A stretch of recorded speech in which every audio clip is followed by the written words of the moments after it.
तर कसं आहे मग सोलापूरकर तर मागच्या वेळेला मी जिथं निघालं आणि दुसऱ्या दिवशी तिथं साप निघालं.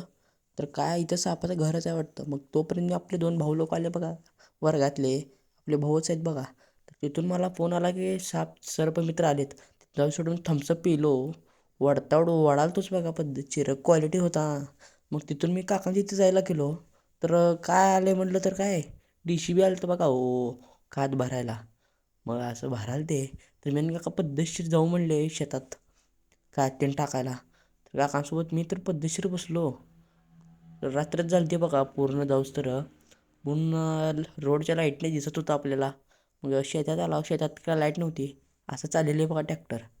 मग असं यूज तर हे मी आलो बघा इथं एका जागी. तर एक कुठं आलो मी कवळमध्ये नक्की सांगा उन्हाळ्यामध्ये ब्लॉगमध्ये ही जागा होती बघा. तर कुठं नाही हो पवालाच येत होतो इथं. तर लई दिवसातून आलतो इथं. तर मग आलो तर काय डॉगीश बाईची हवा लई आहे बघा. तर डॉगीश बाईला सगळ्याला भेटून घरी चाललो व्हिडिओ आवडत लाईक फॉलो करायला विसरू नका.